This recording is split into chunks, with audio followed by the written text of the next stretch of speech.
Chào mừng quý vị quay trở lại với chương trình Tôi và Việt Nam trên kênh BSC.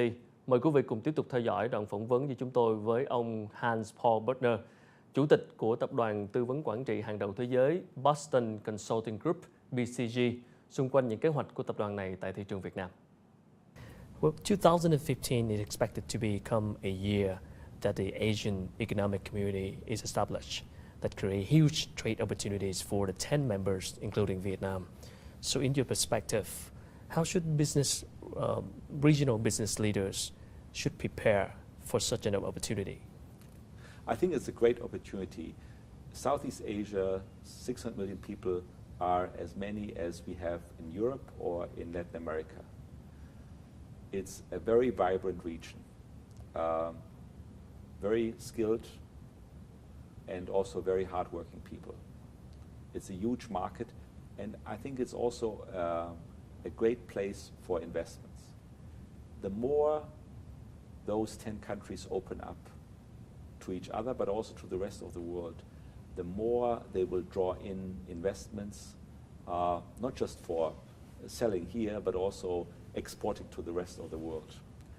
The more you continue to educate people well, engineers, scientists, the more companies want to set up research and development centers here in Southeast Asia, in Vietnam, Singapore, Thailand, Indonesia, and so forth.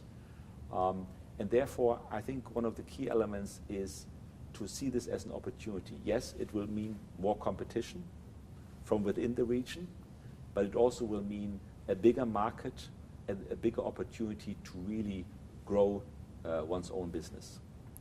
So I think the key is to acknowledge the challenges, and knowing that everyone has to increase his or her productivity and performance, but it means enormous opportunities for establishing more business, for growth, and for really being a place where people like to invest and to be a real alternative also to China, to India, and other parts of the world.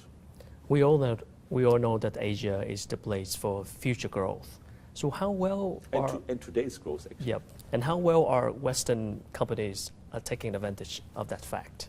I think many do. I mean, we have lots of European, American, Japanese companies here in Southeast Asia and all over Asia. I think many more will continue to come and continue to invest here. So I think clearly globalization is on everybody's minds, and everybody is aware that Asia is the top priority. But they also know, as we talked about earlier, about the challenges that the competitive landscape brings. So I think one should not be naive in believing that just because the market is large and growing, it will be easy business. It will be challenging, but I think for the good companies, it will mean huge opportunities in a positive way. And how can a consultant like you help them with this opportunity specifically? Well, I think we help companies in many ways, identifying the best customer segments, what kind of products and services they should provide for them, at what prices, how to build supply chains across Asia and the world, where to procure, how best to procure, how to set up your organization, how to get the right talent, how to structure the teaming across the world. So there are lots of very specific ways of helping clients to make it work and to succeed. What would be your advices for a young student who want to pursue a career in consulting business? Well, they should apply. I mean, we are very open. We are looking for talent, local talent. We feel that we need to really build a very strong local team, besides having also some people from other parts of the world coming here.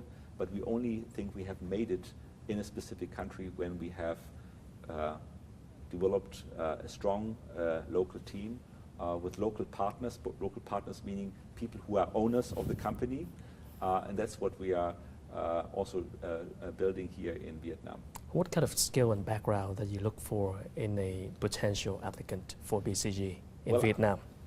Well, I think we look people with all kinds of backgrounds. Obviously, people who have studied business or engineering, but also we have people, scientists, we have medical doctors, we have psychologists, philosophers, mathematicians, the whole range. I think what we are really looking is for people who have a strong intellect, but also who have a passion for engaging with people, who are really willing and passionate for finding new solutions, engaging with people, and ensuring that things get done.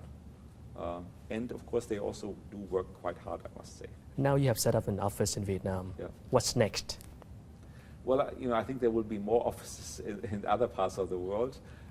So I would say every quarter there is a new office opening. But I think the key is not just opening the office. That's the easy part. I think the big part, we just talked about it, is really building the team. So recruiting people, training people, developing people so that they can really have their careers within BCG, engaging successfully with clients, really helping to create value, and really making a difference in the country. I mean, our not just our theme, our passion is shaping the future together, and we really mean this together with our clients, but also have an impact in the society in which we are working, and so we do engage with the government here and government entities, but we also engage on social impact issues, work on global health, work with the World Food Programme, work with Teach for All, with the WWF and Save the Children, which are our 5 big global initiatives to really make a difference, because we feel we also have a responsibility to use our capabilities for the good of society at large. What is your message for the small and medium enterprises here in Vietnam? Well, I think our target clients are not just the big ones. Our target clients are the most ambitious companies, irrespective of size. And if we have a small or mid-sized company with a very ambitious owner or a CEO, we are happy to engage with them because this is, the best way of really creating a lot of value. And I do remember some companies which are now global market leaders. When we start with them 20 years or 25 years ago, they were quite small, even for the local context. And people said, well, should we really work with such a small company? But the CEO was a very ambitious guy and really developed this really small to mid-sized company into a world market leader. And of course, that's the ideal.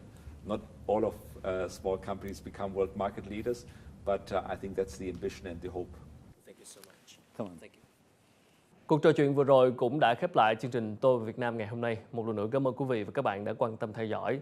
Quý vị có thể xem lại đoạn phỏng vấn này trên website fbnc.vn hoặc là góp ý, phản hồi cho chúng tôi và cập nhật những thông tin hậu trường của chương trình qua địa chỉ facebook.com/MC Trần Quốc Khánh. Xin chào tạm biệt và hẹn gặp lại quý vị trong những chương trình kỳ sau.